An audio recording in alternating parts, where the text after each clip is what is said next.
and magnitude of the job that I had taken upon myself. Our theme today, improving performance of specified entities, leadership and technology, was taken purposely to help us achieve that target of reaching the 1/3 of our GDP. It brings to bear the twin role of leadership and technology in our current corporate interaction. Ladies and gentlemen, Ghana's digitalization agenda will be incomplete without a thorough understanding of how the specified entities can leverage on this to achieve growth and also help us to improve our bottom line. The leadership of our country, under His Excellency, Nana Addo Dankwa Akufo-Addo, continues to consolidate the solid political and economic gains achieved over the last 5 years. It is not lost on any of us here the instrumentality of specified entities in the realization of the hopes and aspirations of a Ghana beyond aid, a blueprint to achieving economic independence and a cornerstone of a resilient Ghanaian economy. Mr. President, distinguished guests, impacting the change should not be a slow grinding wheel. We need to move with a renewed sense of purpose. Having had the rare opportunity, thanks Mr. President, of serving in China as ambassador under the government of His Excellency, I can boldly say that China's economic rise is not rocket science. China is what it is now because of the determination by the Chinese people, especially leadership of Chinese SOEs during the reign of Chairman Deng Xiaoping. They resolved to give their country a new image. The Chinese SOEs created the economic superhighway, which unleashed the energy and creativity of the Chinese people that has propelled China from a backward developing country to a first-class savvy technology country within the last 4 decades, and in so doing, lifting 800 million people out of abject poverty. The building blocks of Ghana's development have been given a deeper meaning under the leadership of President Akufo-Addo. The introduction of the free SHS and TVET programs, the introduction of the free SHS and TVET programs, which benefits will be realized in some 10 to 20 years from today, will ensure that the total success of these programs is garnered if our SOEs can begin to build the economic superhighway, which I talked about. But the question is, are we ready for the tax? It would interest us to know that a large proportion of our SOEs are yet to submit even management and audited accounts for the 2020 fiscal year, and some have not submitted accounts as far back as 2017. Colleagues, we cannot manage that which we cannot measure. The books have to balance if we are to achieve our goal of building an economic superhighway, else the President's vision of a Ghana beyond aid will be a dream. Specified entities should be the catalyst to help grow our economy and unleash our creativity. Your Excellency, my interactions with the SOEs and a review of available documents over the last few weeks since I assumed duty have revealed the challenge of a lack of policy coherence among state institutions. Conflicting policies and actions across government agencies, departments, and SOEs have blurred the common goal and resulted in needless turf wars, duplication of efforts, delays, and high cost of doing business, among others. Streamlining existing policies or introducing new clear ones that help address these are some of the things that SIGA will be focusing on. We at SIGA are under no illusion that effective oversight of specified entities will be easy, as every status quo has its beneficiaries who will struggle to retain their privileges to the detriment of the people. However, the responsibility that the President has conferred upon us, and with this support, we will do our best to vindicate the trust placed in us. Mr. President, I hope we can count on you because we have to be tough on all of us, including myself. People who do not perform or refuse to adhere to timelines should be sanctioned appropriately. And we hope when SIGA makes such recommendations, it will have your blessing. We are in this to create change and not just to be a redundant part of the change machine. We must leave an unblemished legacy of Ghana. The President has put in all the things that need to be done. The rest is up to ours. If Ghana is to remain the gateway to Africa, the buck stops with us as leadership. We manage approximately 1/3 of Ghana's GDP, and we cannot continue to do things as they are. Enough is not good enough, and we have to bring back Ghana's exceptionalism. We must do more and challenge one another. We must go beyond the finishing line and keep going. This is the only way to improve the performance of our SOEs. Thank you very much. Thank you very much, Ambassador. I'd like to now call on Honorable Joseph Kujo, Minister for Public Enterprises.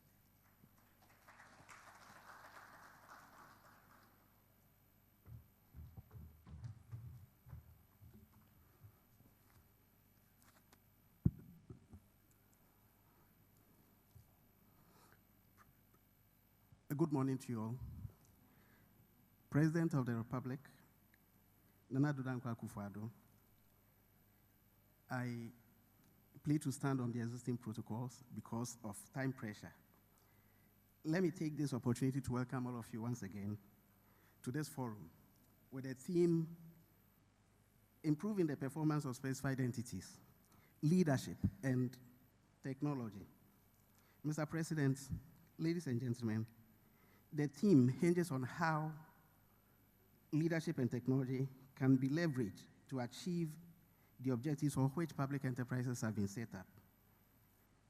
Mr. President, these two factors, leadership and technology, have played out clearly in the presidency you've delivered to the country and the digitalization efforts the Vice President has been making to ensure that we achieve high performance of the state as a whole. At the public enterprises level, we are also called upon to combine these two factors in an optimized manner to deliver the results we seek for all public enterprises as we lead them. This forum is timely because there are 183 public enterprises on register as at now, comprising 51 SOEs, 43 joint venture companies, and 89 other state entities, including regulators. Your Excellency, 2019 State Ownership Report says the 106 companies that entered into that report reported a combined loss of 1.37 billion Ghana cedis. And the joint venture companies also reported a combined loss of 2.3 billion Ghana cedis. These two cumulative losses are colossal for only 1 year. And this forum comes in handy for us to harness the tools which are needed for effective performance so that we can deliver the outcomes we seek, given the years ahead of us. Since my appointment as Minister for Public Enterprise, Your Excellency, I have visited 13 public enterprises, and the story today tends to be different, and we look forward to improved performance as subsequent state ownership reports are released. Your Excellency, the companies have been able to reported up-to-date accounts, and I particularly want to mention Ghana Publishing Company Limited, which has been able to recover 8 years of backlog of accounts to bring its accounting report to standard. And a lot more of the managers and the business leaders you appointed have been able to achieve similar results. A mention can also be made of BOST, VRA, and Ghana Gas that are doing very, very well. And these two have been able to achieve turnaround of losses into profitable operations. Your Excellency, as we look forward to the years ahead, we want to believe that the managers and leaders you have appointed will be able to deploy the factors we have identified as key drivers of performance and deliver the results demanded of all of us. As I end my speech, because of time, I leave all of us a simple advice from Indira Gandhi, who says there are two kinds of workers, those who do the work and those that take the credit for the work done. We should try and be part of those who do the work because there is less competition there. Thank you so much for your attention. Thank you so much, Honorable Minister. Next will be the Honorable Deputy Minister for Finance, Kateche John Kuma. And as he walks up, I'd like to remind you that State Housing is still the nation's #1 builder. So if you need a house, please, I'm here.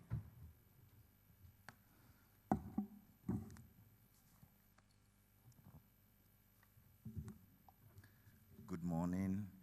Your Excellency, President Nana Addo Dankwa Akufo-Addo, I also wish to stand on all the existing protocols. It is my distinct pleasure and privilege to be with you this morning, for and on behalf of the Honorable Ken Ofori-Atta, the Minister of Finance, and Your Excellency and distinguished ladies and gentlemen. Currently, there are 183 specified entities on government books, consisting of 51 SOEs, 43 JVCs, and 89 OSCs. Your Excellency, this is a tall list of entities in which the state has interest, and one would have hoped returns on government's investment in them would have been a positive story. Unfortunately, this is not the case. In preparing the 2020 State Ownership Report, our analysis revealed that our specified entities' performance has largely trended downwards. Indeed, SOEs consistently posted aggregate net losses from 2015, an amount of 2.1 billion Ghana cedis, to the latest figure of 2020, which is 5.3 billion Ghana cedi losses, a compound annual growth of 16.2%. Of the 44 SOEs and 16 JVCs covered in the draft 2020 SOE report, 50% and 63% of JVC, 50% of SOEs and 63% of JVCs reported losses. Again, of the 56 OSCs covered, 34% posted deficits. Your Excellency, it is regrettable that while our specified entities, especially the SOEs, hold significant assets, their performance and effectiveness leave much to be desired. As of end of December 2021, only 31 out of 51 SOEs, 61%, 22 out of the 89 OSCs, 25%, and 22 out of 43 JVCs, 51%, have submitted audited financial statements for the year 2020 to the Finance Ministry. Your Excellency, in connection with this trend of non-compliance with reporting requirements, I would like to crave your indulgence to announce as follows. Henceforth, the Finance Ministry will not consider any request for government support from any specified entities that fail to meet the reporting requirements specified in the PFM Act, PMF regulations, and SIGA, etc. Secondly, in consultation with the Minister for Public Enterprise, Honorable Joseph Kujo, the Honorable Minister of Finance have directed to the Director General of SIGA to ensure that appropriate sanctions and penalties are applied for infraction of the PFM Act, PFM regulations, and SIGA Act, including recommendation for removing of members of governing board. In the short to medium term, government also expects to implement a financing policy to specified entities, particularly SOEs and OSCs, which will be anchored on three main principles, namely, requirement for specified entities to operate on the strength of their balance sheets, capitalization of new specified entities to be funded only through the sale of non-strategic assets and not drawn from tax revenue or added to the public debt, and clear distinction of cost of SOEs and JVCs purely commercial activities from those incurred in exercising their public policy obligations, that is quasi-fiscal activities. The latter will be fully reimbursed in the line with the dictates of the state ownership policy, subject to Cabinet's approval. Your Excellency, distinguished ladies and gentlemen, you will agree that the initiatives I have enumerated will not amount to much without exemplary leadership.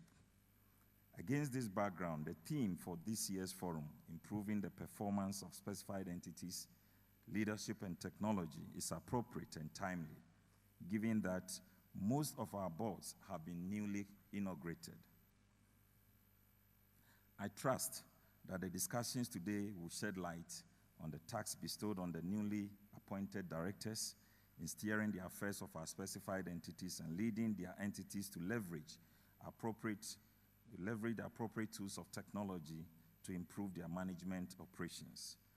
To the boards and management of specified entities, you must adopt enduring business models that enhance productivity, commercial viability, and ultimately financial sustainability. Effective leadership will be vital in breaking the inefficient state companies' narrative. For me, effective leadership will encompass the following: taking responsibility for meeting targets agreed upon under the performance contract signed with SIGA, and striving to rein in expenses, in particular, refraining from raising salaries and benefits of employees in the event of persistent losses, and fully complying with your statutory reporting requirements. I believe, in conclusion, that the will and ingenuity to do what is expected, we also have immense support from our development partners. In this regard, I wish to acknowledge the support of the World Bank and the Agence Française for the Développement in implementing a number of initiatives I have mentioned today. Distinguished ladies and gentlemen, let us not fail the good people of Ghana. The time has come to effect the transformation we want to see across the specified entities. And the target that the Director General has announced, 1/3 of our GDP, is expected to be raised from you. Thank you very much, and God richly bless you.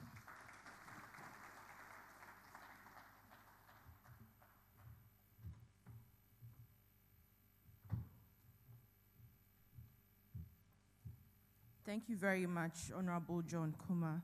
Ladies and gentlemen, we'll hear from the President shortly, but I'd like to remind us all of the photo opportunity we spoke of earlier. Right after the President's address, we're going to have the board chairs of the various institutions have a photo opportunity with the President, and right after, CEOs would join him as well.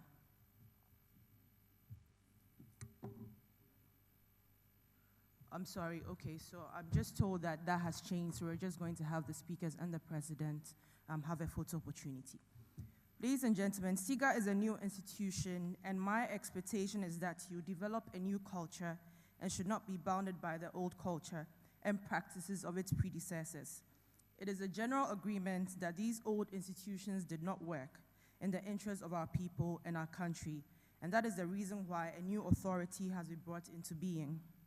So the attitude must be a new king, new law, a new authority, a new culture, a culture of accountable governance and of respecting norms, sensibilities, and practices of good corporate governance, not only amongst yourself, but also the institutions that report to you. These were the watchwords of His Excellency the President that birthed SIGA. Today, we are ever more committed to once again lead the charge of leading the land out of a post-pandemic doldrum into a future of economic prosperity. It is a tough battle and sometimes a thankless job. However, we are more confident because our leader, Commander-in-Chief and President, is here with us. Ladies and gentlemen, join me welcome on stage the man, the myth, the great, and the President of the Republic, His Excellency Nana Addo Dankwa Akufo-Addo.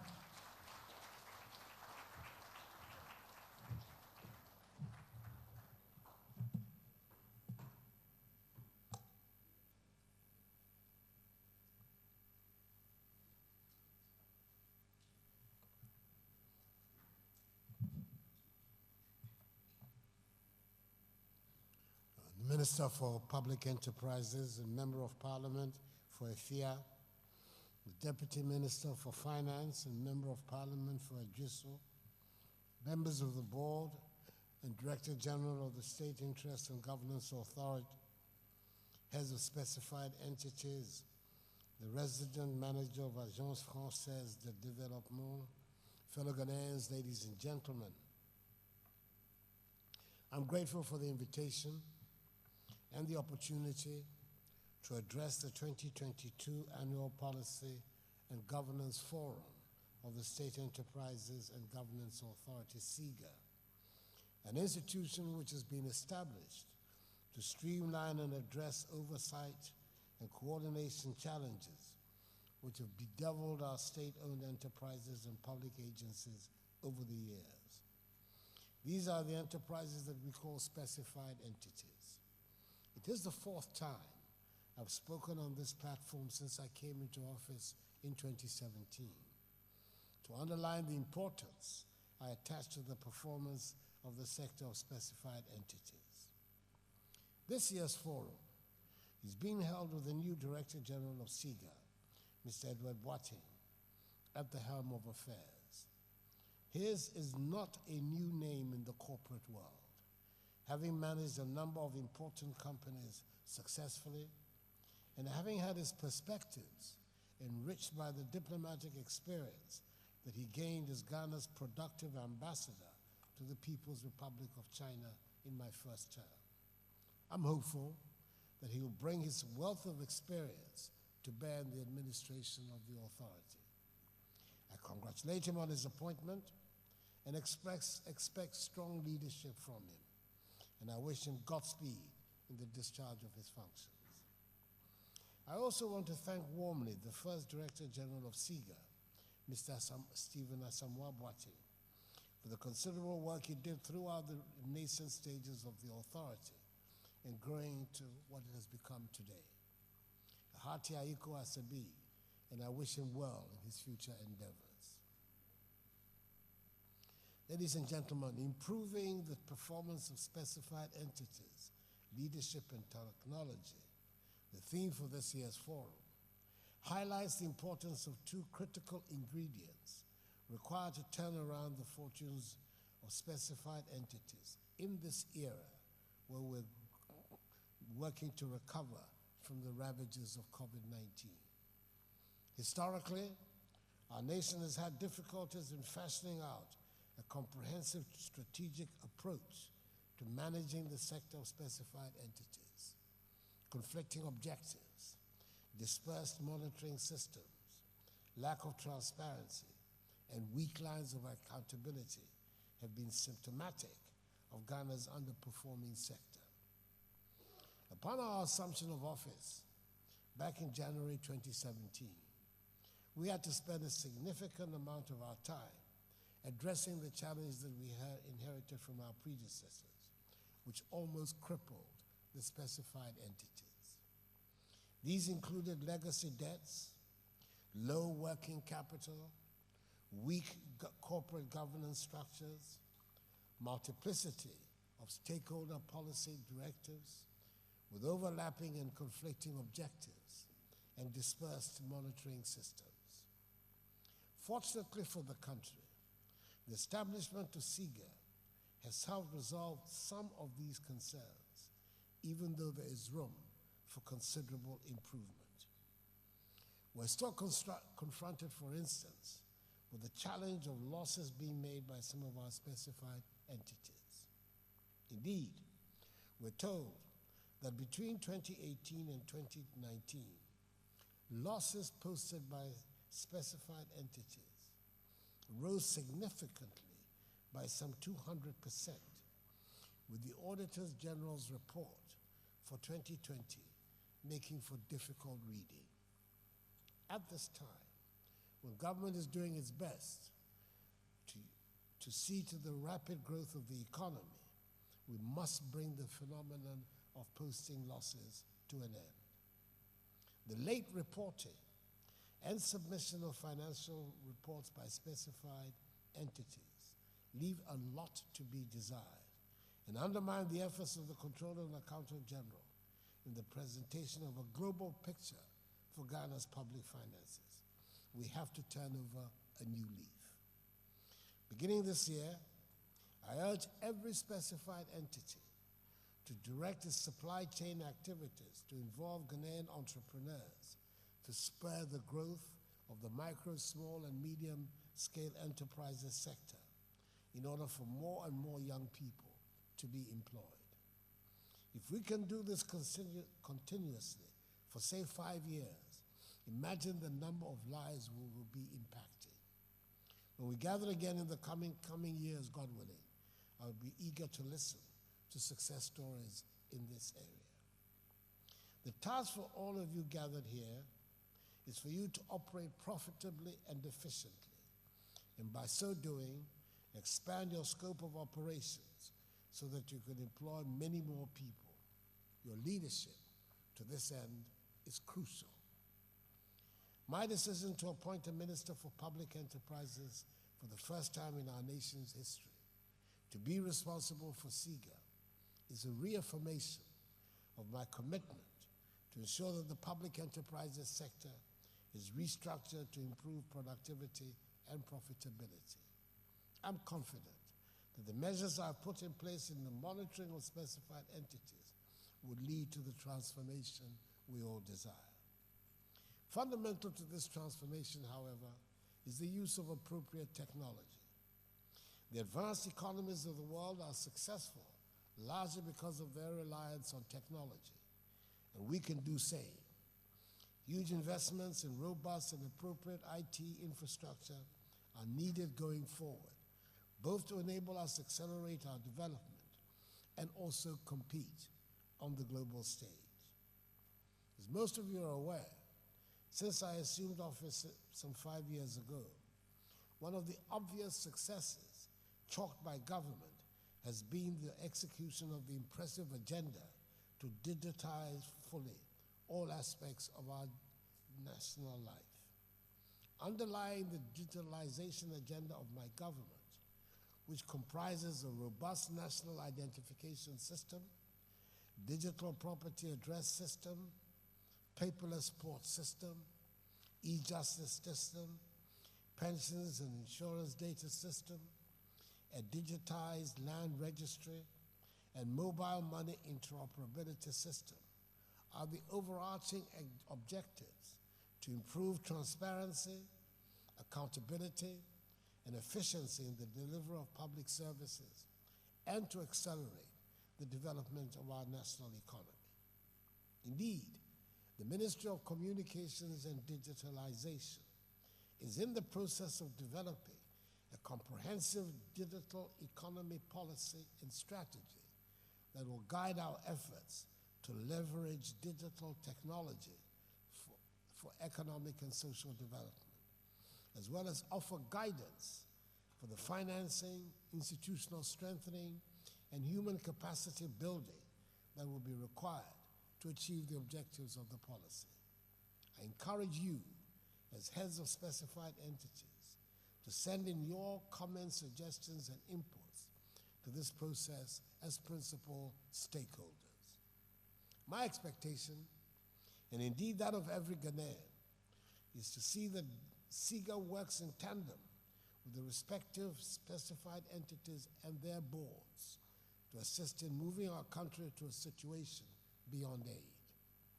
To the board members and management, I urge you, be the watchdogs in ensuring that the institutions under your jurisdiction live up to their mandate.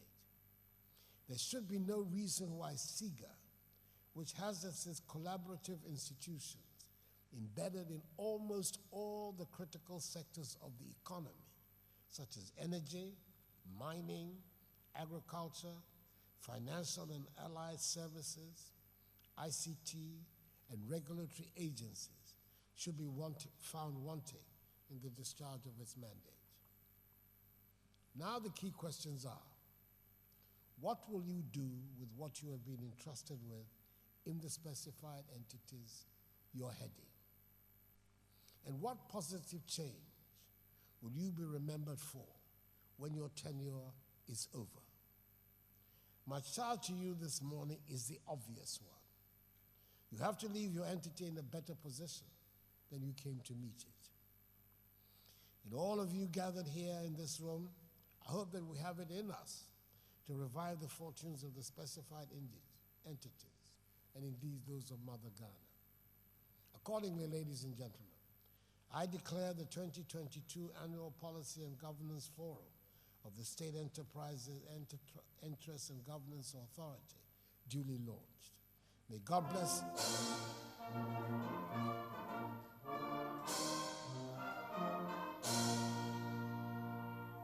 May God bless SIGA and us all, and may God bless our homeland Ghana and make her great and strong. I thank you for your attention.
Hello? Yes, can the speakers, today's speakers, oh, okay.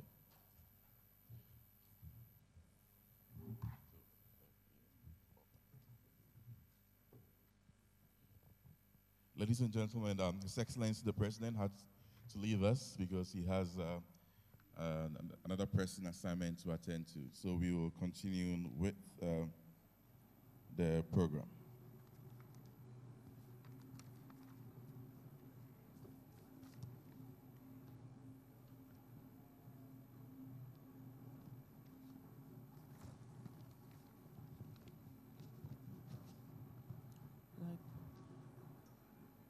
This program is being carried live on GTV, proudly sponsored by GTV. Shortly, we're going to take speeches from Dr. Kojo Esia Mensah Apramba. He's the DG for National Development Planning Commission. If he's here, he'd have to be ready. He'll be called on stage shortly. Mr. Mark Effort Adade as well.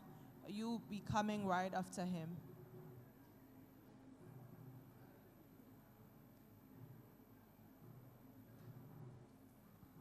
Let's give the Ambassador, DG of SIGA, a few minutes to return back to his seat.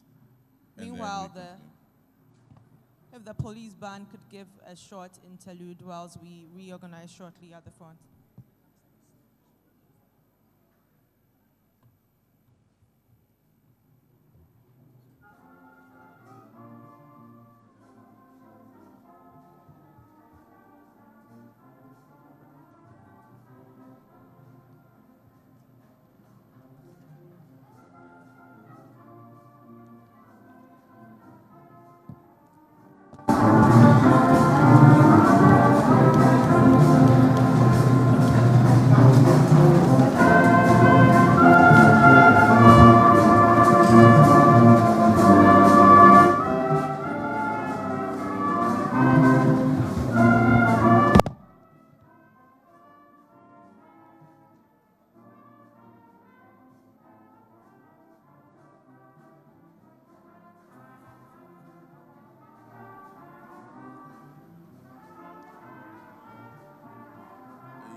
given the one already? Thank you very much, the police band, for this. We are continuing the program as scheduled. Can everybody please come back in if you are outside? Those in charge of technical support, can I have someone here quickly to assist Mr. Adade with his presentation? Thank you. SIGA technical support.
Policy coherence for operational efficiency and profitability of the specified entities. This is going to be taken by Dr. Kojo Esiam Mensah Apramba. He's the Director General of National Development Planning Commission. Please let's welcome him with a round of applause.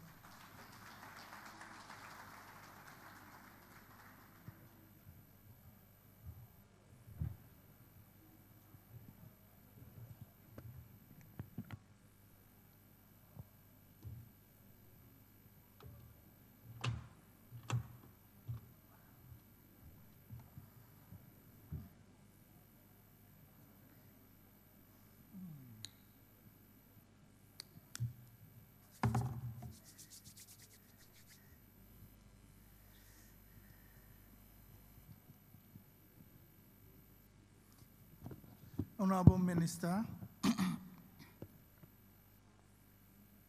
my good friend, the Director General of SIGA,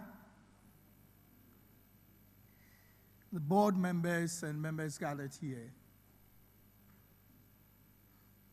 I'm going to make a very short remark, and the remark is basically to invite you so that continually you can interact with the National Development Planning Commission on issues that relate to policies and, of course, the way to improve your efficiency and be able to also enhance the profitability as just requested by the President.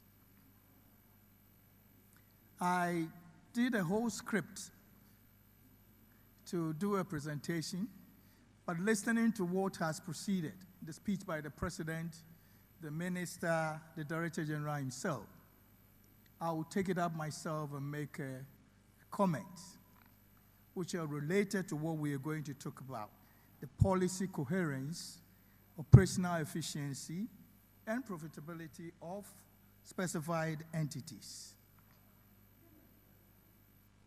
I'll just do a short introduction, go through what the whole issue of policy coherence is about, and then draw from policy to action, what do we do, and then also look at how we adjust in a changing policy ambience, given the situation that we are in now for a lot of our SEOs,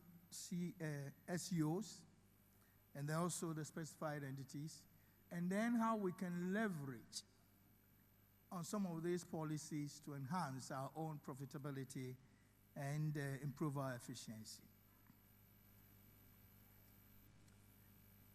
Let me say that we're listening to the introduction of the President, that by the Director General, and also by the Minister. It indicates that it's not the best. It's indeed not where we want to be as state enterprises. The demand from the Minister of Finance is very clear. that we're nowhere near some of the targets that some of the countries and what I call the comparator countries have been able to attain. We're looking at a situation where in some countries, SEOs are contributing to as high as 30% plus, 35% and others. And I'm sure Ambassador Boateng will tell us how much the SEOs contribute in China. It's well above 30% of the GDP. Even in some of the areas, the countries that we call the comparative countries, the lower middle income countries, many of them are about 20%.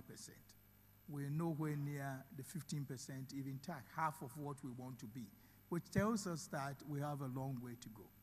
Notwithstanding that, if we look back and we look at the number of SEOs that collapsed in the past and where we've managed to resuscitate ourselves and got to, it gives us a lot of encouragement.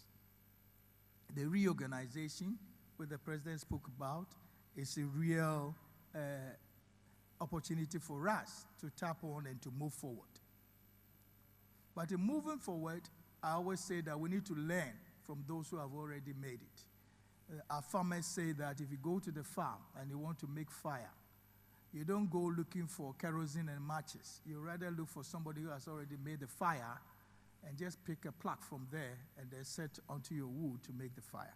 There's so many lessons around us in the Asias and then currently also in Latin America, where a lot of state enterprises are making a lot of contribution to the GDP.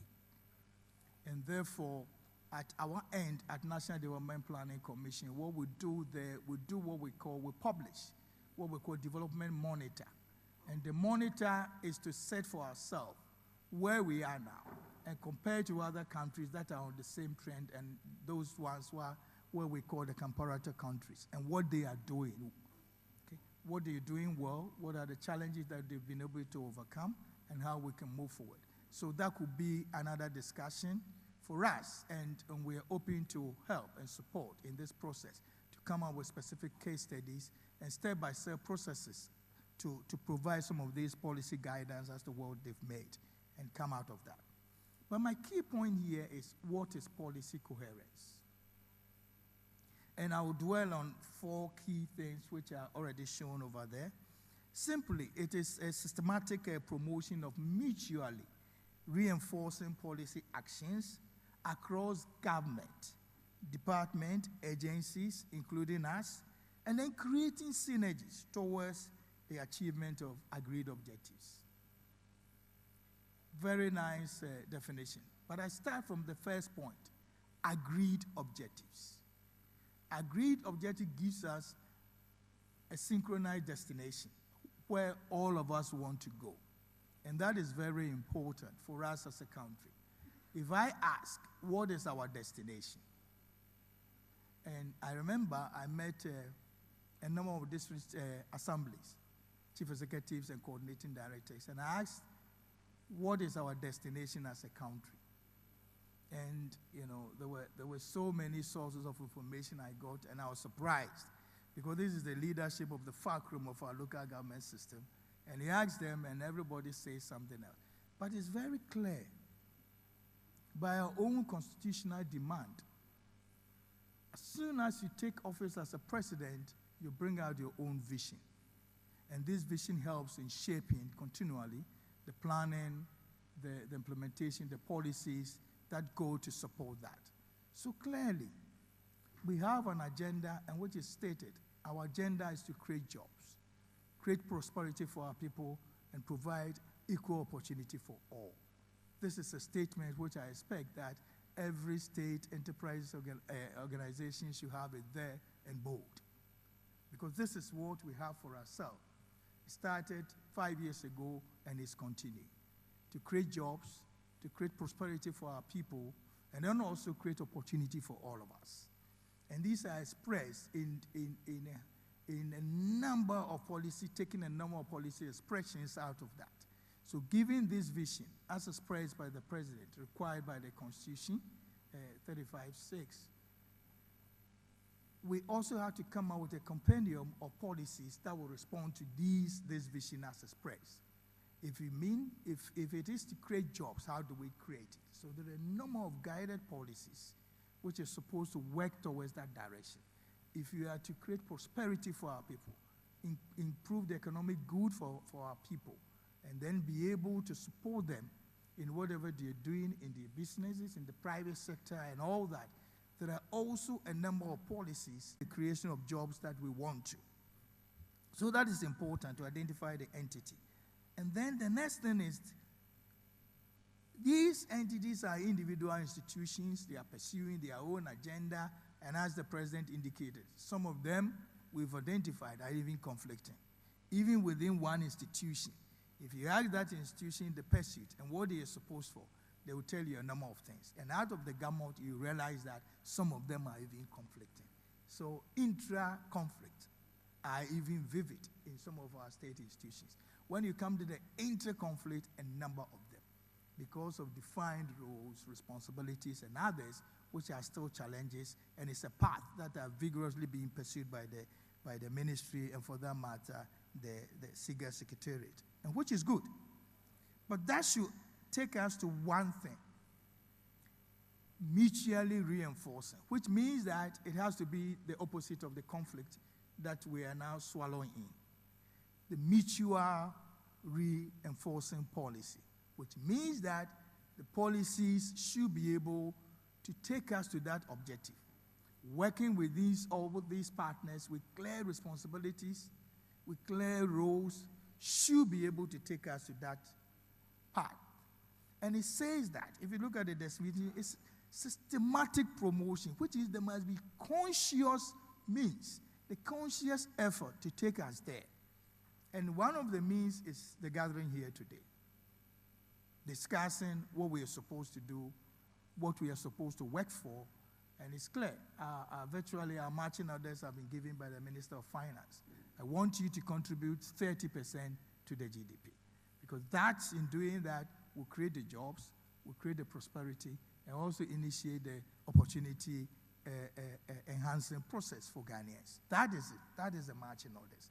And it's telling us that we can only do that when you have what? We work in a systematic way. Very, very important. There are, I'm sure, the president said it, problems with reporting, but there's also problems with planning. Because if you want to go forward, then it means that you must have a system. It is only the system, it is only your plan, the plan of another institution, which we can pull together and ensure that this synergy which is expected works. If you don't have a plan, if you don't know where you are going, you don't have clear responsibility, then definitely all this definition of policy coherence becomes theory. And that is it, becomes theory. But we want to really operationalize this. The next thing I would like to talk about is moving from policy to action. We've heard about these policies, we've heard about, as I said, the logic of the objective, the logic of the stakeholders, the logic of working in synergy, and the logic of systematic, conscious promotion of this coherence. But we can only do that when I know which step you are going to take and the step that the other institution is going to take. Because we're a number of institutions. I had 180-something by the minister. And definitely if you take only the state enterprise organizations alone, which is about 126 or so, that's what he said. So if 126, and we are all going to work in pursuit of these defined objectives by our vision, then it means that we need to know how we're taking our steps. Because one institution's input could be another's output. And the chain of linking this is a common policy direction which brings all of us together.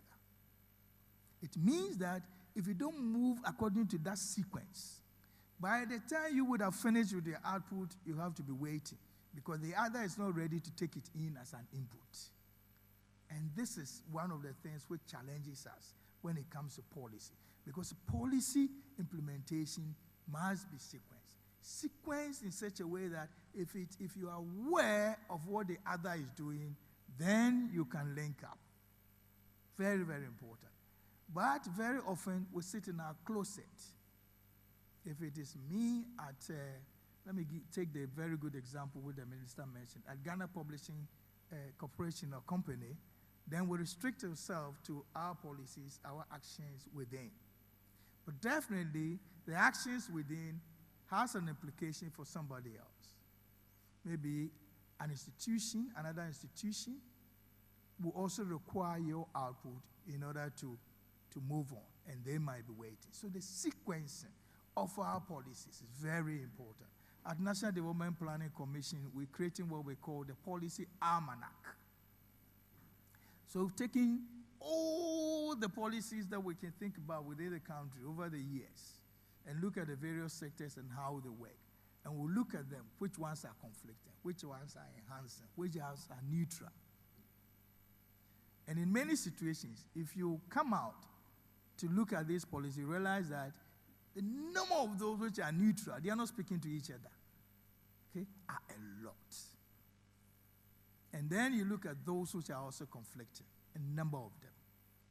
So if you have a few that are enhancing, that are working towards the objective we just discussed, then it means that we have a big challenge, okay, as state enterprises. So sequencing is very important. And then complementing. We are working towards one goal, okay? It is always good to compete in the economic sense to bring about quality.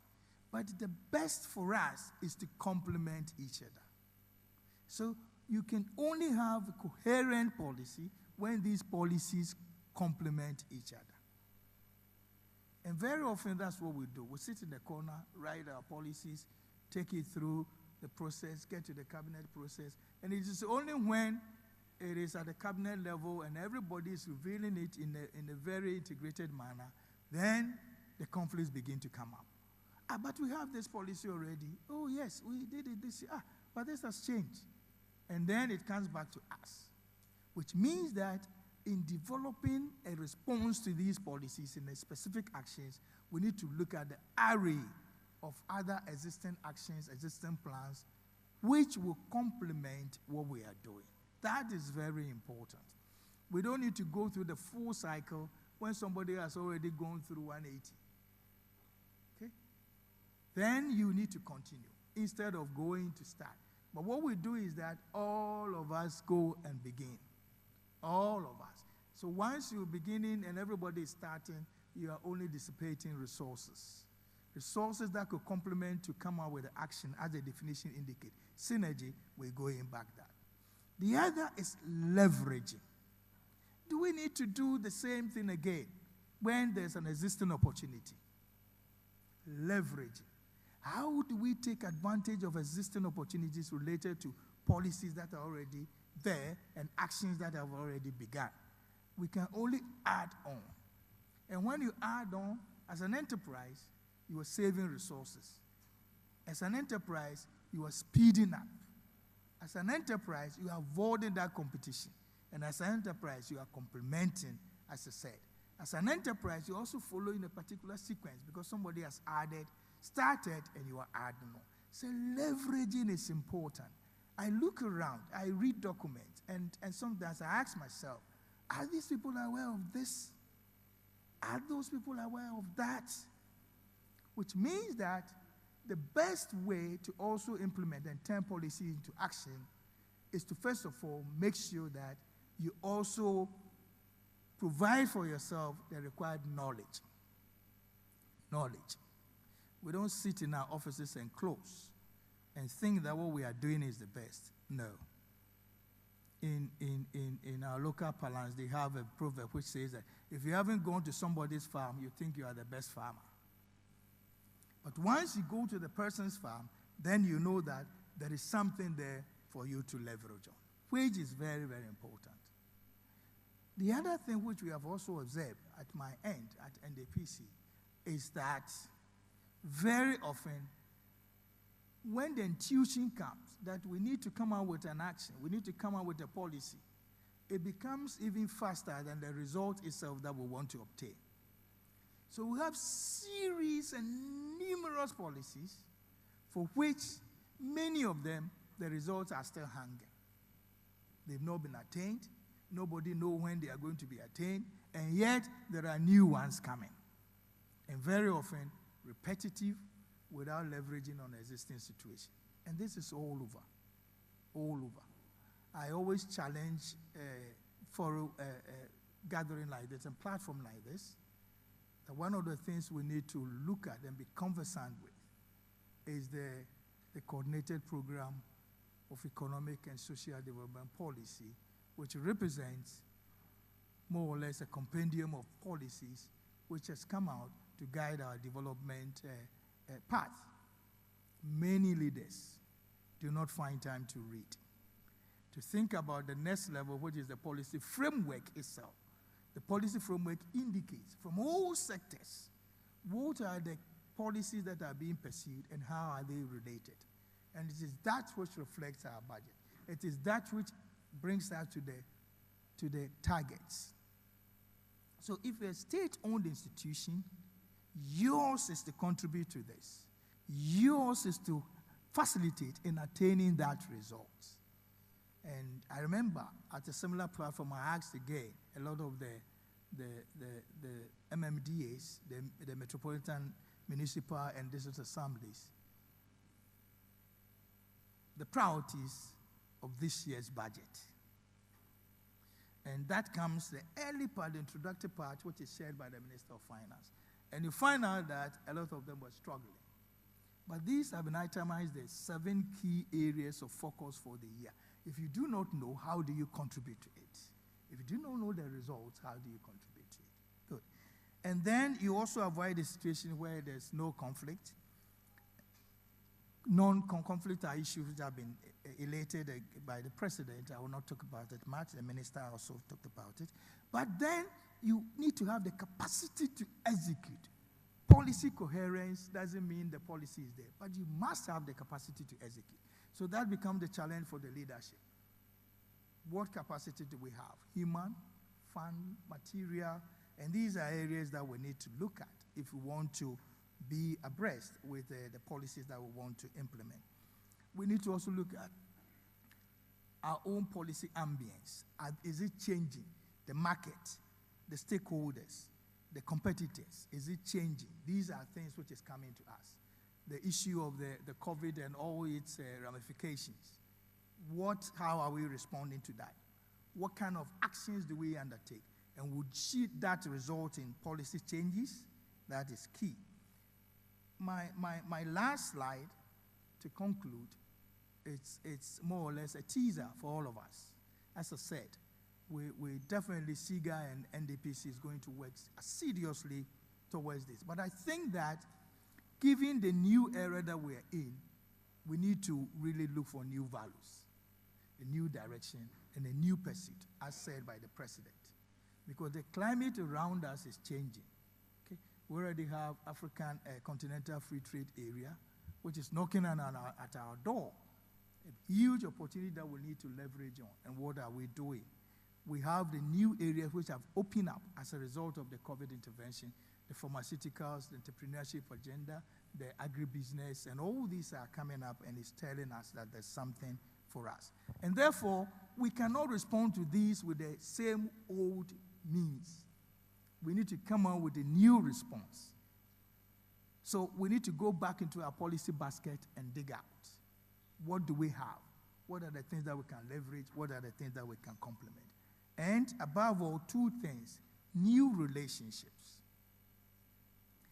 Once the policy ambience changes, it means that you need to set up new relationships to be able to work out.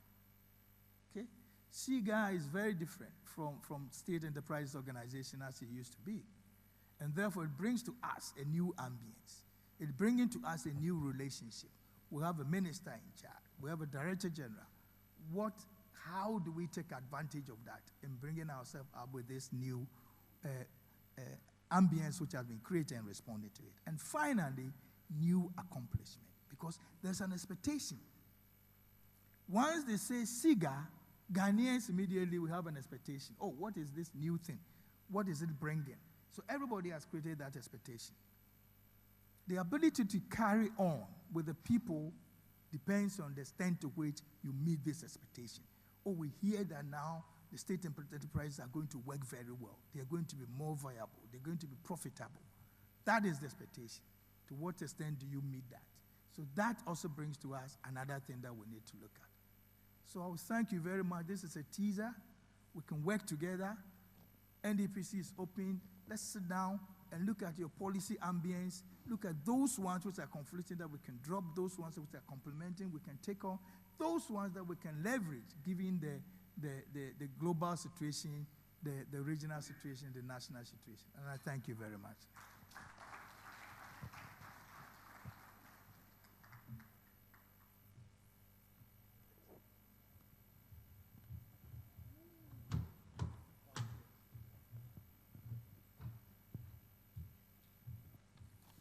Please let's give it up to Dr. Kojo Esiem Mensa Apramba.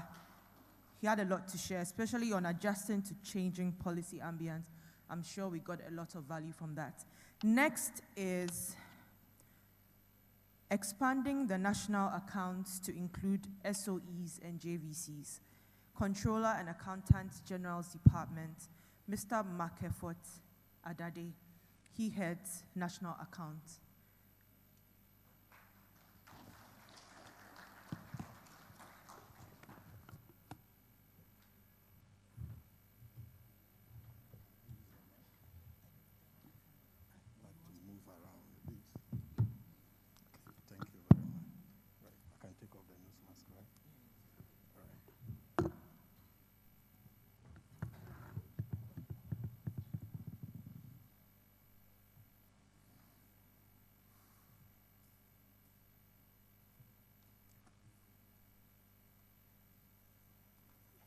Good morning,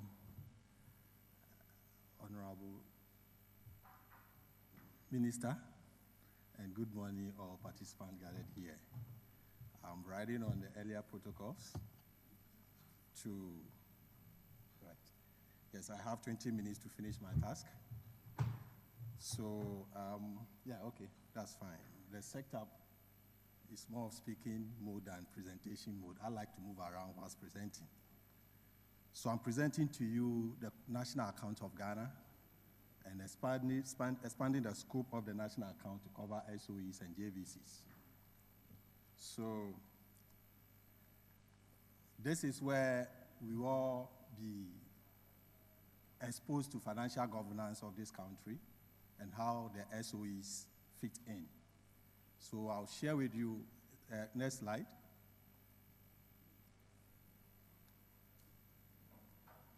Yeah, so when we're talking about financial governance, we're talking about how we raise money and utilize it to develop the country, both at the entity level and at the national level. So the work, the Controller and Accountant General is the one mandated to put together the figures to show us how we are faring as a nation financially. So there is this responsibility of the Controller and Accountant General is backed by law. And similarly, the same laws prescribe how public entities or covered entities in Ghana should also comply, or what they should do in financial governance. So I'll take you through the financial reporting mandate for both the Controller and Accountant General and covered entities, financial reporting roadmap, the journey so far where we are as a country in terms of financial reporting, especially at the national level, and then the accounts preparation process, just for you to have a feel, because the SOEs must now come on board while we go to produce a national account of Ghana. And we use the 2020 national account as a case study, and we see how the SOEs fared, how we fared about the 2020, fared with the 2020 account, and the SOEs that have been able to submit their data for inclusion. And I'll share with you some financial performance position of the country and the way forward regarding including the SOEs and the JVCs in the national account. Next slide. Good. So for the mandate, the Controller and Accountant General under Section 81 of the Public Financial Management Act, after the 1992 Constitution, the the most senior law in Ghana is the PFM Act 2016. And that's when it comes to financial governance, that is the source. And that section 81.1 requires the Controller and Accountant General within 3 months after the end of the year to prepare and submit the following consolidated accounts to the Minister of Finance and the Auditor General. That's the Consolidated National Account of Government, the account of the Contingency Fund, and the account of the Petroleum Fund. This is mandated. So when you go to Regulation 217, Sub-Regulation 1 of the PFM Regulation 2019, the specific financial statement to be submitted by controller have been listed, and they are on the screen. Statement of financial position that we know as balance sheet, statement of financial performance that we know as revenue and expenditure or income statement or profit and loss of the country must be submitted along the others. The law also mandates controller to provide accounting officers to all covered entities. To be able to discharge this financial reporting mandate of the country, controller has been empowered to provide finance officers for all covered entities in Ghana, so we can get the data on time for submission or for preparation of the account.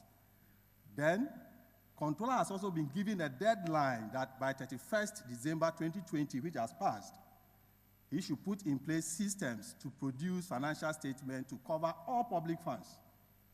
So all public funds that we utilize the country, controller should put in system to produce financial statements to cover all of them. Unfortunately, the systems have been put in place. This deadline was met. We have the GIFMIS. We have other financial reporting systems put in place to help us achieve this. So, from the controller, we come to covered entities, including the SOEs. Section 80, subsection 1 of the PFM Act requires the SOEs, covered entities, to, within 2 months after the end of each financial year, prepare and submit to the Auditor General and the Controller and Accountant General the accounts and information set out in the schedule to the law and in the format determined by the Controller and Accountant General. So by the end of February, it's expected that every covered entity in Ghana submits its financial statement for 2021 to the Controller and Accountant General, after which controller will consolidate and submit to the Auditor General by end of March.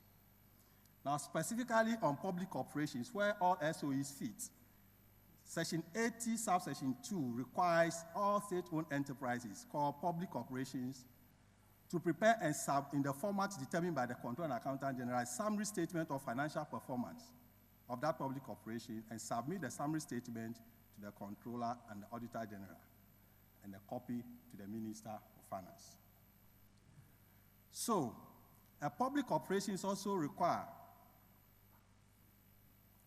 and the state enterprises, to interface or integrate its financial management system with the system of the central oversight body that integrates the accounting and financial data of public operations and state-owned enterprises. So this is where SIGA and Controller come into mind. So currently, Controller and Accountant General and SIGA are collaborating to develop a portal for the state-owned enterprises that will be integrated with the GIFMIS to provide a platform for every state-owned enterprise to seamlessly transfer their financial data for consolidation in the national account. This is provided for under Regulation 202 of the PFMR, we can refer. The roadmap, the journey, to produce national accounts, there are 3 levels of government, every country in the world. Central government, local government, and the state-owned enterprises or government business entities. In the history of Ghana, up until 2017, Ghana was only able to produce national account to cover a portion of central government, what we call budgetary central government. That covers only the funding that we get from Ministry of Finance, called GOG funds. We all know Ghana, we have consolidated fund, internally generated fund, donor fund, and statutory funds. Until 2017, we only produced national account to cover consolidated fund. But Controller and Accountant General developed a roadmap to make sure the scope of the national account is expanded to cover what we call whole of government, i.e. the 3 levels of government, namely central government, local government, and the state-owned enterprises. So in the year 2018, the whole of central government was covered, where other funds like IGF, donor fund, and statutory fund were included in the national account. In the year 2019, all the local government entities, as in the MMDAs, Metropolitan, Municipal, and District Assemblies, their financial data have never been included in the national account, but this was achieved in 2019, making Ghana the first country in Africa to achieve this feat in terms of financial reporting. In 2020, again, the scope of the national account was expanded, this time to include SOEs. So we took steps to engage SOEs to get their data for inclusion, so Ghana could achieve the whole government reporting. Yes, we've achieved this, but with limited number of SOEs that I will share with you for the sake of governance and accountability. And again, Ghana has been the first country in Africa to produce whole of government accounts, and among only 5 countries in the world to achieve this. Yes, you can do it better. I can clap for the country. This is what is happening. So I'll share with you the figures and how they look like. Now, on the basis of that, Controller is on course to get the national account to cover every public funds at the 3 levels of government. So to let you have a feel of how the national account is prepared, we have these 6 stages. Stage 1 is data validation. This is where we reach out to, at the National Accounts Directorate of Controller and Accountant General, where I live. We reach out to all government entities, central, local, and now SOEs, to collect and validate their data in the format that can reflect in the national account. Once that is done, we produce the draft national account.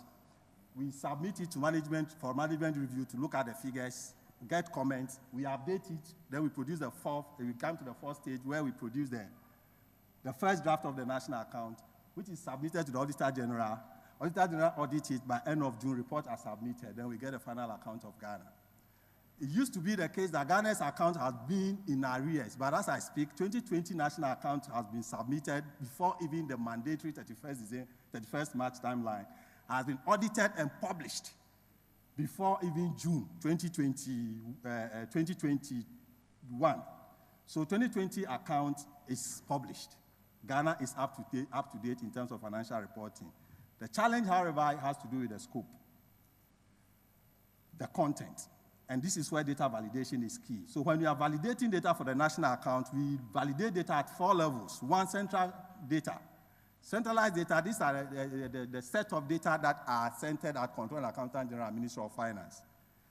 We validate them for inclusion. For example, the payroll paid centrally, the public debt and investment, and the rest. Then MDAs, ministries, departments, and agencies. And then we go to the MMDAs, Metropolitan, Municipal, and District Assembly, 261 of them across the country. So we get there to validate their data, now SOEs. So data must come from these 4 levels of data points to be able to, for inclusion in the national account. So for the data validation process, the centralized data, as you can see, we get the PDA, public debt and investment, central data, national treasury, what we call chief cashier, the payroll, pension, central revenue like GRA, tax revenues, and the rest.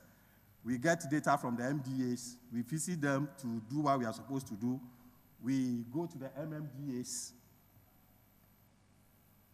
across the country to get their data, and we get to the SOEs. So I'll share with you what we did for data validation for the SOEs for the 2020 account. So you appreciate the work involved. Because we are all here, then we all lend our support to be able to do that.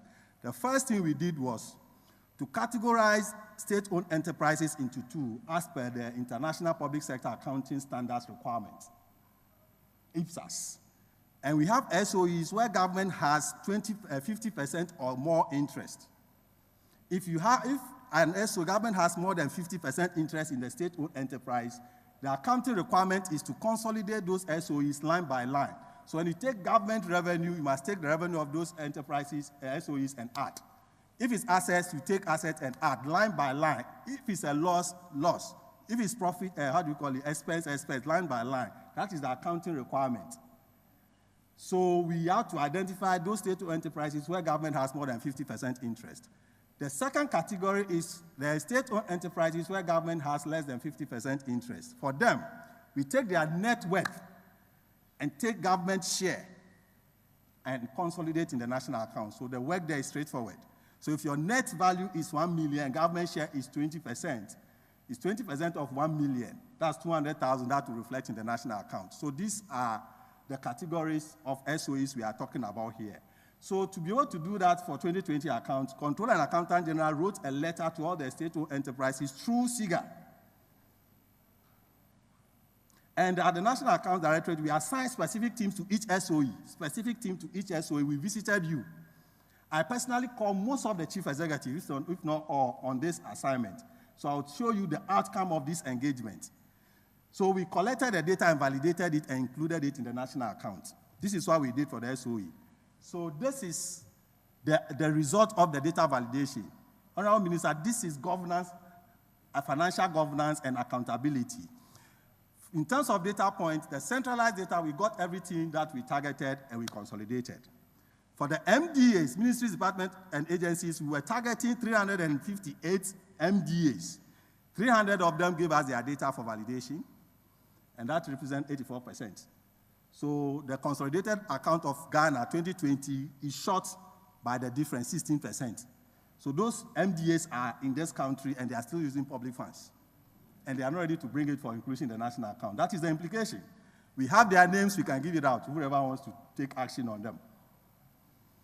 Then, for the MMDAs, ironically, 260, then all of them give us their data, so we achieve 100%. Now, when it comes to the state-owned enterprises, we targeted 82 state-owned enterprises who qualified to be included in the national account per the accounting standard and other requirements. 24 of them responded with their data. And 19, we were able to validate the data. And they have been captured in the national account. You see them right away. And out of the 82 we were targeting, 51 were to come from SOEs where government has more than 50% interest. And 37 of them below 50 interest. So out of the 24 submitted, 17 of above 50% holding responded, and 7 of below 50% holding responded. And at the final stage, 12 of those where government has more than 50% interest have been consolidated. So you see their data in the national account freely today. And the 7 JVCs, or those below 50, have also been. So that gave us 23% achievement for SOE. So it means that 77% of SOEs have been excluded from the 2020 national account. And we are here. This is where we should all be interested. And these are the names. Next. These SOEs have their data in the national account. The 12 of them, WePower, BOST, Consolidated Bank, Electricity Company, Ghana Commodity Exchange. I think you can read on the screen, isn't it? For the sake of time. But it's worth mentioning. Honorable Minister, Venture Capitals, SIC Life, PSC, Telma, Social Investment Fund, Ghana Infrastructure Investment Fund.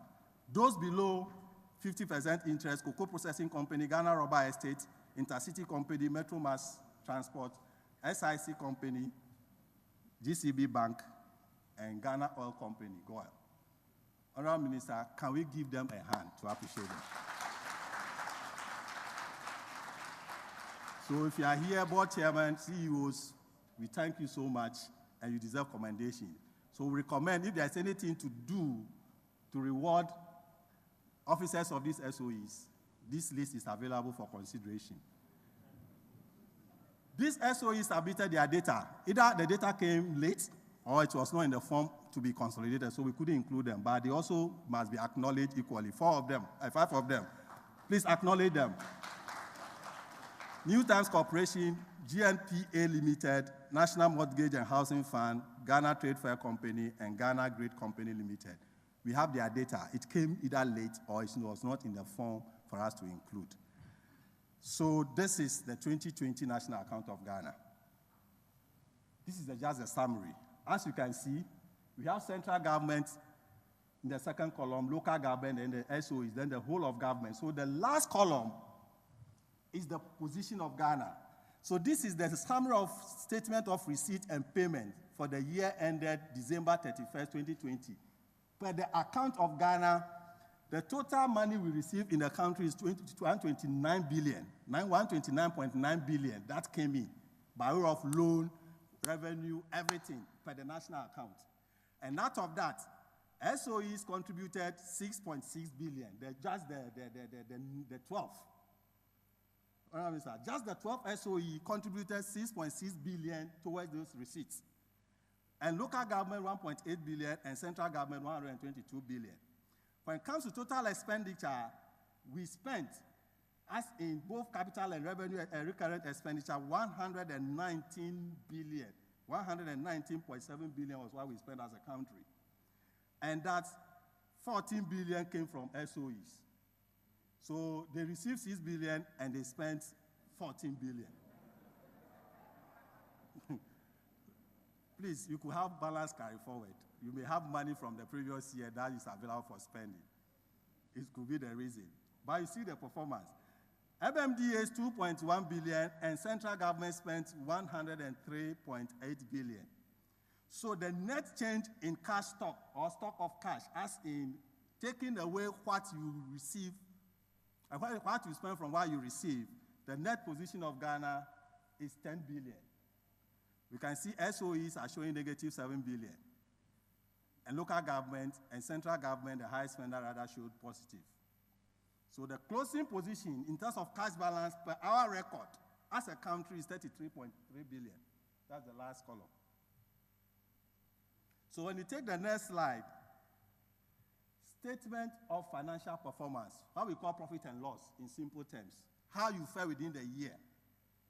And this is where financial stewardship comes to the fore.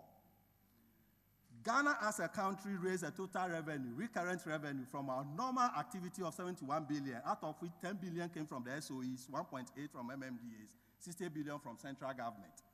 And expenditure, we spent 112 billion recurrent expenditure out of 71 billion, and 14 came from SOEs in that order. So Ghana made a net loss of 40 billion for 2020 financial year, and 4 billion came from SOEs. MMDAs made profits, and central government made a loss of 36 billion. This is our financial performance. So this is the balance sheet. The next slide is the balance sheet. Statement of financial position. So the balance sheet shows your financial position, your value, your worth as a country or as an entity. Ghana as an entity, total current assets and total non-current assets. The asset that we own, 168 billion. And SOEs contributed 51. Just 12 SOEs plus the other 7, 51 billion. So it means that a lot of Ghana's assets are not on our balance sheets because the entities that are supposed to give us the data are not giving.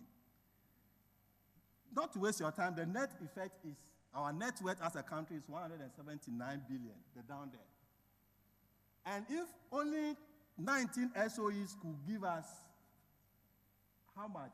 51 billion. It means if every SOE in Ghana submit their financial data, the picture of Ghana will look better than we are seeing right now. It's the reason why we should all take interest in submitting financial data. This is our country. We should show the value. Balance sheet shows your value, which nobody will debate. But because people are not living up to their financial reporting responsibility, as in the entities, we are not able to get the data to give the right picture about the country. It's the reason why we should all be interested in this. Not only as a worker in the government, but as a citizen of Ghana. Because this balance sheet has been published. So they go to our website, they see Ghana's balance sheet, and Ghana is in a huge negative. It is not good enough. That's not the real situation. Now, in terms of the specific SOEs, this is their data. I wouldn't waste much time here. But the 12 that government has more than 50% interest, their revenue, their expenditure, and their surplus or deficit is in the last column. And one entity is showing so clear, ECG. It has so much value. So if ECG can perform so well, the impact on the country's financials will really show. You can see they are the leading SOE among the 12, 7 billion revenue, spending 12 billion, recording a loss of 5. But they did better by submitting their data. And this will motivate them to look better next year. If you have the opportunity next year, we are bringing you these figures again. So the managers of ECE know how they are faring. So this will motivate them to put in the necessary measures to make sure performance looks better than it looked. It's the reason we need to meet our financial reporting responsibilities. If the figures are not too convincing, the diagrams are here to show. The last is whole of government, the first is central government, the second is local government, and the third is SOEs. So this should tell you the volume of data in the national account and the performance. The first is the total receipts. The blue is total receipts, the orange is total expenditure, and the ash is the net position. So you can see central government, local government, and SOEs in terms of receipts, negative. The next slide is about financial performance. This is where Ghana, we made a loss. The gray, the ash bar is going down. That's a loss. SOEs recorded some small loss, central government, but local government made profit, as I indicated. And this is the assets of Ghana. The first is our total asset, the blue. The orange is our total liability. And the gray is our total asset, Assets, non-current asset, and then the total asset. The first is current, non-current, and then the total. Is the gray. So this is how we are faring, and we see where SOEs are. And in terms of liabilities, yes, the total liability, current, non-current, this is the position of Ghana, and that's where the SOE sits. And when it comes to the net asset, our net position, you can see the red bar down. SOEs have a positive net asset position. So if they're able to give us more data, this red bar, our whole government, will reduce, and turn into green. This is where Ghana can be reported as on course. So as a way forward, then I land. The SOEs where government has more than 50% interest are expected to submit their financial data by 18 February of this year, 18 February. For you to find yourself in the national account, you have to meet this deadline, please. We met on the 13th with all the head of finance and the other officers, and they are currently working. We've shared the templates, and I believe they are working. We are also standing by to respond to those SOEs that did not participate in the 13th workshop, 13th January workshop at Alisa. Please contact us. The letters, you have received them, I'm sure. Contact us to reach out to you as quickly as possible to meet this deadline. We want your 2020 audited financial statement and the 2021 financial data using the CAGD template. This is what you need for you to find yourself into the national account. Those with less than 50% interest, government interest, all we need is your 2020 financial statement and your draft financial statement for 2021, because we don't want to believe by then your account will be audited. We need just the draft for inclusion. And the National Accounts Directorate team are available to assist you. And this time around, we are targeting 87 SOEs. 58 of them from those government has more than 50% interest, and then 29 of those where government has less than 50% interest. These are the names. These are the names. I wouldn't mention them. Just look at it. If you find yourself, you know we are targeting you. We want you to have your data. The next slide.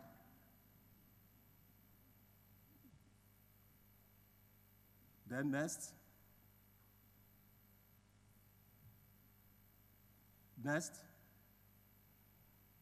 Good. So you can see your names. Good. Next.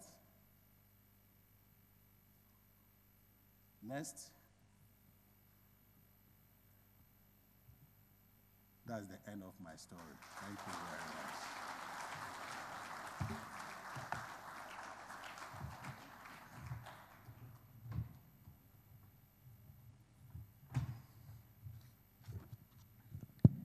Thank you very much, Mr. Mark Efforts Adede, Head of National Accounts, Controller and Accountant General's Department. Let's give it up to him once again, especially for keeping to the time. Next on the list, on the program, We're going to hear from Ms. Abna Amwa. She's the Deputy Managing Director at the Ghana Stock Exchange, and she's going to share with us a presentation on accessing patient capital for strategic growth.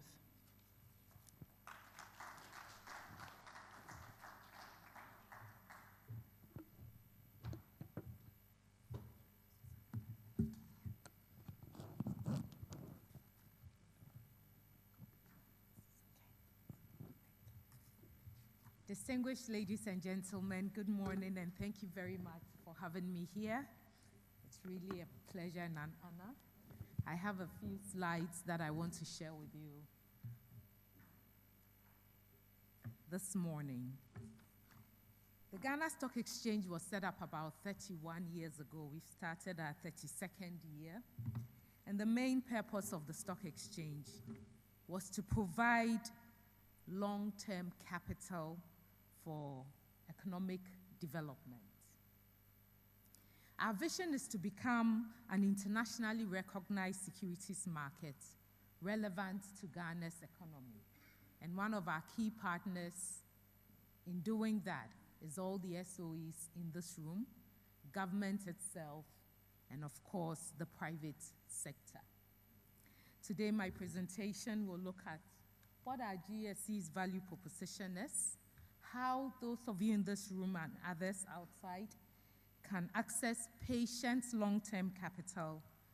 I will share with you a brief history of the GSE's performance, and I will look at the next steps. Next slides, please. The value proposition of the stock exchange is for companies that need to raise capital. You see the long-term capital there, visibility, prestige. We hear about big things about stock markets. And for investors, access to long-term capital.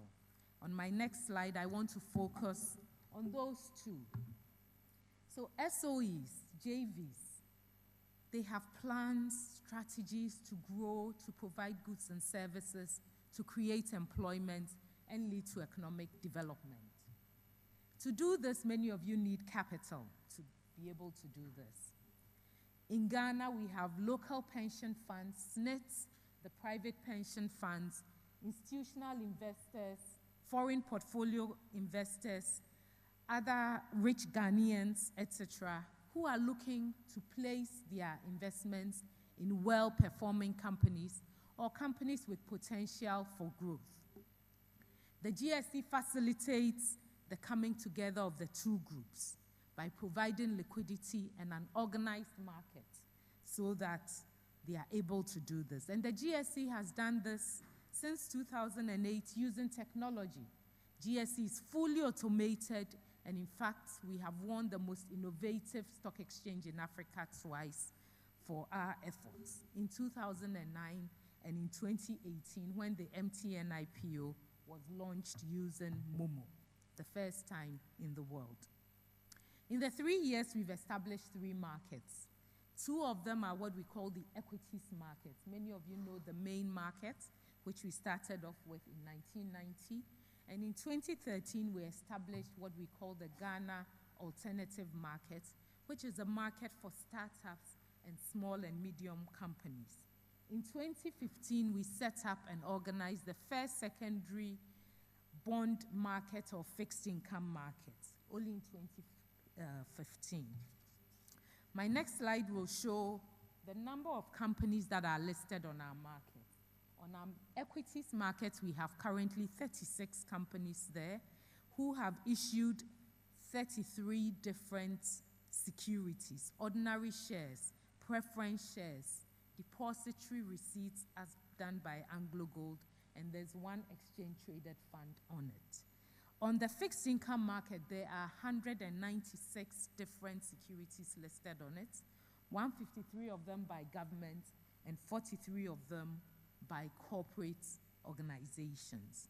My next slide will show that over our years in existence, the Ghana Stock Exchange has facilitated the raising of 18 billion Ghana cedis.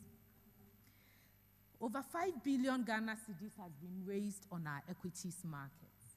And I'm happy to say that some of the SOEs in this room have benefited tremendously from raising equity market on the GSE. We see ADB Bank there, GCB Bank, GOIL, SIC, and of course, private sector companies like MTN, which raised the biggest amount of money raised by a single entity on the GSE equity market, over 1.1 billion in 2018.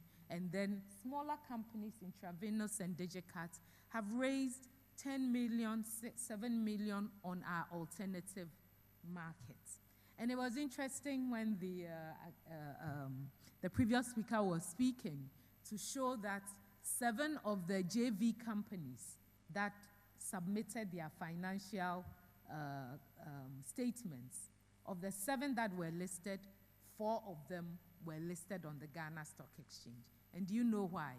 On the GSE, we require companies that are listed to produce and share with the market quarterly financial statements. So they do not wait till the end of the year. They produce quarterly financial statements, and so they are able to meet these obligations. And for me, that is what the essence of the GSE is. On our debt markets, companies in the last 6 years have raised almost 13 billion Ghana cedis using our debt market. There are many SOEs here who keep approaching your shareholder, Ministry of Finance. We want access to capital. Look at what PBC, one of your own, has raised over 362 million on our debt market. ESLA, Dache, private companies like Lesego, Bayport Financial. This market is open to you. You wonder, where is all this money coming from? We have a pool of investors from funds, local pension funds, and foreign funds that look at Ghana. And of course, as I said, high net worth. But I want to focus on 2 of them, our local institutional investors and on our foreign institutional investors. My next slide. As at the end of December 2020, the entire pension sector, and all of you that have salaried employees on your list, you know how you pay your 13% to SNET, your 5% to private pension funds. That whole sector had 33 billion Ghana cedis of assets under management. 33 billion. 22 of that was with the private pension companies, and 11 billion of that is with SNET. They are looking for investment opportunities. As at the end of 2020, the NPRA, the regulator for this sector, allowed the private pension funds to invest up to 35 billion of their funds in corporate debt securities listed on the Ghana Stock Exchange. They were only able to find 4.6 billion Ghana cedis worth of investments, leaving almost 7 billion cedis shortfall for them to invest in. This is a market you can tap into. On the equity side, there is a shortfall of 2.4 billion as at the end of 2020, looking for investments to take up. So this is where the money is coming from, and this is why we are here to invite you to take advantage of it. What are our requirements for listing on the stock exchange? I want to focus on 3 key ones. The second row, which states our minimum stated capital for listing. Many people think the stock exchange is for high-level companies, etc. To list on the main markets, the minimum stated capital is 1 million Ghana cedis. That is after you've raised funds. Almost all the SOEs here will meet that requirement. To list on our alternative market, the minimum capital is 250,000 cedis. And to list on our fixed income market is 500,000 cedis or can be waived. The second thing I want to focus on is our period of existence. To list on the main market, you must have existed for at least 3 years and must have made reasonable pre-tax profits, or have the capacity to demonstrate to investors that you will become profitable. Have a solid plan, have solid management to tell a turnaround story. On our GACS market, even if you are a startup, you are allowed to list on it. The last row over there is what is of big interest to investors on the market, your corporate governance practices. Your board, your management, and I know SIGA shares this, has to be solid. You must demonstrate that you have a capacity to implement any turnaround plan that you want to put in place. There's a whole bunch of basic information that you put in a document to raise capital. My next slide will show the different ways in which you raise capital, and I want to focus on the initial public offering. And many of you would have heard or participated in some of these public offering processes. The next slide will show you how we go about putting you on the market. And there I'll focus on three key things. Number one, we'll assemble a transaction team. The transaction team will comprise of financial advisors, stockbrokers, legal advisors, and accountants that will work with your management and prepare you. And the number four, for investors. You can go and tell your story to investors about what you need the money for and how you plan to be accountable to them. Number six, we will get all the approvals we need, including your shareholder approvals, regulatory approvals, and of course, SEC approval to list on the stock market.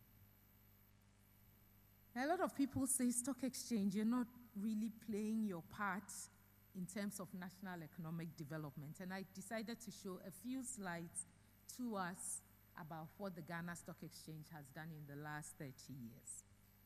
You'll see a trajectory, and that like all other stock markets, our performance has gone up and down, but overall the trajectory has been positive and upwards.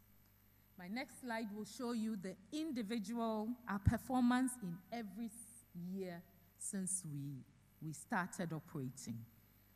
Of the 31 years we've been in operation, 20 years we have achieved positive results. In fact, 2 of those years we were adjudged the best performing market in the world. And last year we were adjudged the second best performing market in all of Africa when the index returned 43.66%. And that index measures the performance of our equities market. People say that GSE doesn't reflect what's happening in Ghana. We hear that a lot. But look at the years of our negative growth. It shows there were key things happening in Ghana. The last 3 years, the financial sector cleanup negatively affected companies and the performance on the stock market. A couple of power crises has affected us negatively. When the global financial crisis hit in 2008, our markets went down 46%. So indeed, your market, the Ghana Stock Exchange, does reflect what happens in the economy and globally. The next slide shows again the volume of shares that has traded over the period. Again, you see the trajectory going up. The next slide is something we are very passionate about. We want to compete globally. We want to have companies and represent Ghana very well on the stock market.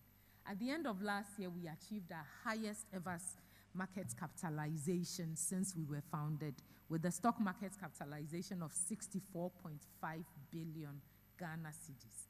Despite all of that, that just represented 15% of Ghana's GDP. Other countries' stock markets are 100% of the GDP. China, where our DG just came from, over 40% of their stock market is influenced by SOEs. Over 82 Chinese companies are in the global Fortune 500 list of companies, and we want Ghana to do that. And that is why we are partnering with SIGA and with all of you in this room today to bring more SOEs to the Ghana Stock Exchange so we perform our role well. Our next slide shows what our debt market has been able to do. We set up this market in 2015, In the first year, we traded 5.2 billion volume of securities, and the market has grown phenomenally. We have doubled volume traded, and you saw that in last year, we traded 208 billion volume of debt securities compared to 108 billion volume of debt securities. We rose in Africa's global ranking of great financial markets over the last 3 years, mainly because of our debt markets, from the 12th position to last year, 4th position, just after South Africa, Nigeria, and Mauritius. That is significant achievement. On the investors on the stock market, I want you all to look at this very clearly, very closely. The stock exchange sets up accounts in what we call the Central Securities Depository, and this shows you the nature of account holders in the CSD. We have about 51% of the account holders in the CSD in equities as domestic investors, and 49% of the securities held in the CSD in equities are held by foreign investors. In terms of numbers, 1,897 foreign investors hold half of the securities in our CSD, which means that there's a lot of room, there's a lot of financial literacy that the GSE is embarking on to make sure that many more of us Ghanaians come onto the market. Our contribution to the capital markets ecosystem, since we were set up in 1990, we have spawned 253 different participants in the market, covering fund managers, stockbrokers, and even regulators, and we're very proud of that. So as SOEs with plans to grow and do better, what is the next steps for us? For us, we are collaborating with SIGA, with the Minister of Public Enterprises, with the Minister of Finance. We are going to do internal reviews of some of the companies. We've started that work already last year. We are generating market readiness reports, and we are agreeing on a roadmap, working with the shareholder and with your boards and CEOs to see those of you that need capital and to bring you to the market. And finally, I want to leave you with this thought. There's over 10 billion Ghana cedis of private pension money looking for investments in GSE-listed equity and debt securities. We invite all of you to take advantage of this and take advantage of the enhanced corporate governance practices that we at the GSE offer, so that together we can meet our national economic development goals. Thank you.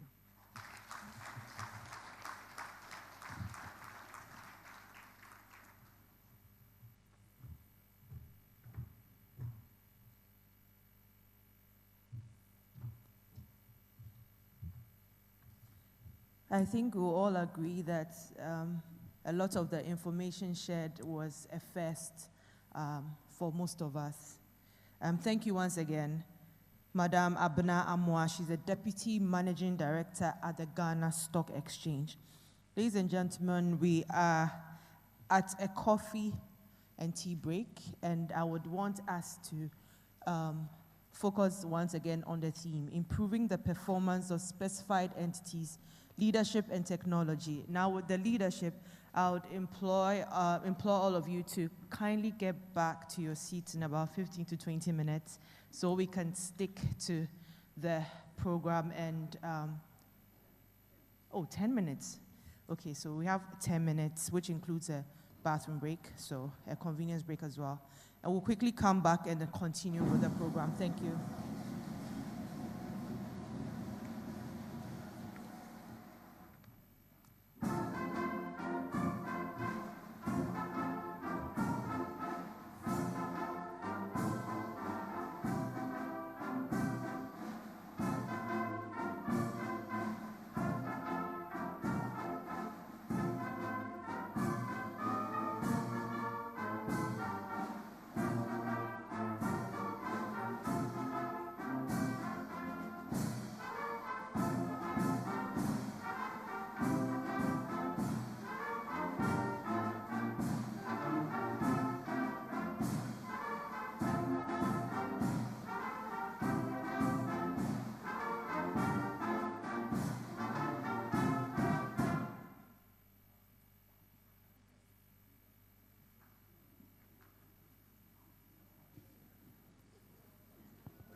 that fear no evil, for that art with me, that rock with me. Rastafari. I can't forget the night it raised the up in here. I gotta respect that. Night is in the air. Enemies on the borderline. Who be the next to fire? For the one shots by the other side. He said it rings so, but he didn't have no peace so.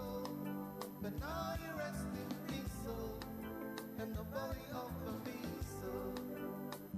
You guys are vampires in the middle of the night, sucking on human blood. Is that your appetizer?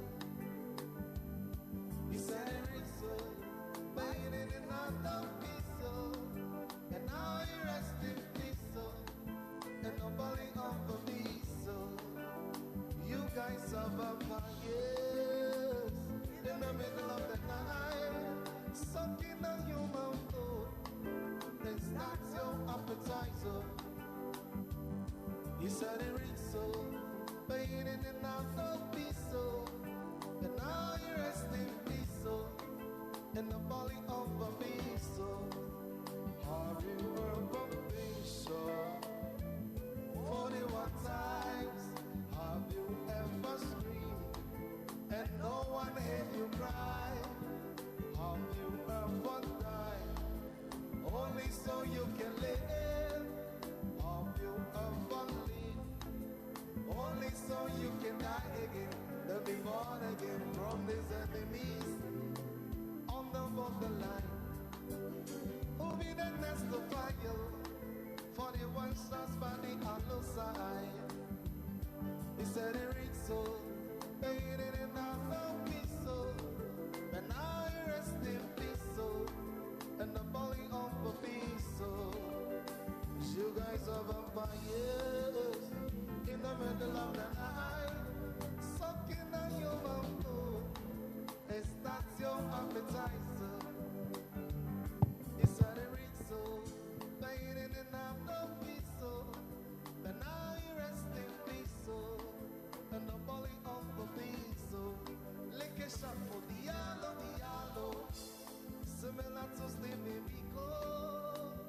Diallo, they told me the murder was an error. Diallo, but every man will be jailed. Diallo, according to his word. Have you ever been held against your will, taken to another place? What not even saying this can reveal. So what is for Caesar? Let it be for Caesar.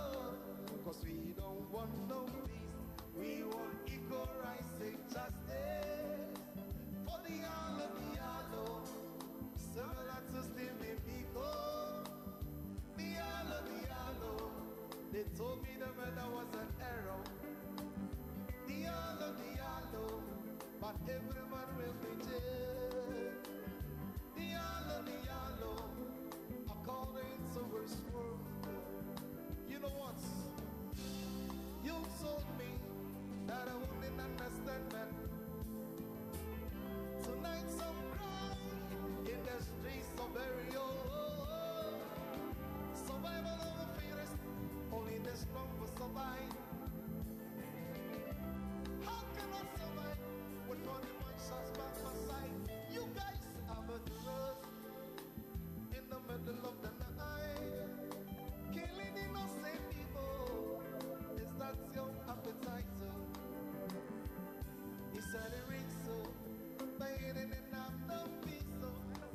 Now he rests in peace so, belly over peace so. You guys are vampires. It's about that time where we are put to the test. We have 10 more minutes to get back to our seats.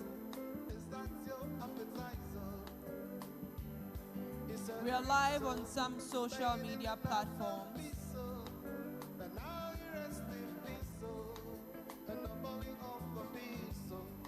Lick a shot for Diallo, similar to Stevie Biko. Diallo, they told me the man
Send your light down low, send your light down low, and above your window curtains.